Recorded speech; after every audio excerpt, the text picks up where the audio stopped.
የኢትዮጵያ ብሔራዊ ቡድን በቀጣይ የሚያደርገውን ጨዋታ በሜዳው ሊያደርግ እንደሚችል ታወቀም።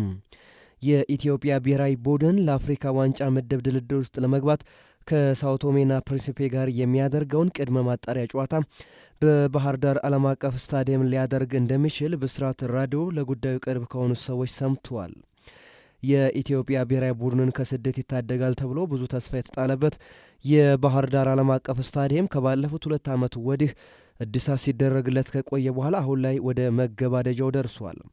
ስታዲየሙ በክልሉ መንግስት ጥብቅ ቁጥጥርና ክትትል በጥራትና በፍጥነት ሲሰራ ከቆየ በኋላ ባሳለፍነው ሳምንት የካፍ ገምጋሚዎች በስታዲየሙ ምልከታ ማድረግ መጀመራቸው የተነገረ ሲሆን ከገምጋሚዎቹም ጥሩ ምላሽ እየተነገረ እንዳለም ለማወቅ ተችሏል። በመሆኑም ስታዲየሙ ከውስን ስራዎች ውጪ አብዛኛው ስራው በመጠናቀቁ የቅድመ ማጣሪያ ጨዋታዎችን የማስተናገድ አቅም ላይ በመሆኑ የኢትዮጵያና የሳኦ ቶሜ የመልስ ጨዋታ ሊከወንበት እንደሚችል ብስራት ያገኘው መረጃ ያመላክታል።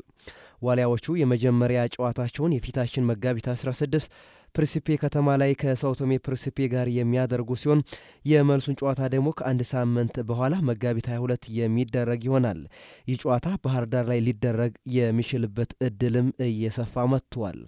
የኢትዮጵያ ብሔራዊ ቡድን በቀጣይ ጨዋታውን በባህር ዳር ዓለም አቀፍ ስታዲየም እንዲያደርግ የኢትዮጵያ እግር ኳስ ፌዴሬሽን ፕሬዚደንት አቶ ኢሳያስ ጂራ ከፍተኛ ጥረት እያደረጉ እንዳለም ለማወቅ ተችሏል። የባህር ዳር ዓለም አቀፍ ስታዲየም ያለፉትን 4 ዓመታት በስደት ሲንከራተት ለነበረው የኢትዮጵያ ብሔራዊ ቡድን ሁነኛ መፍትሄ ለመሆን ከጫፍ ደርሷል።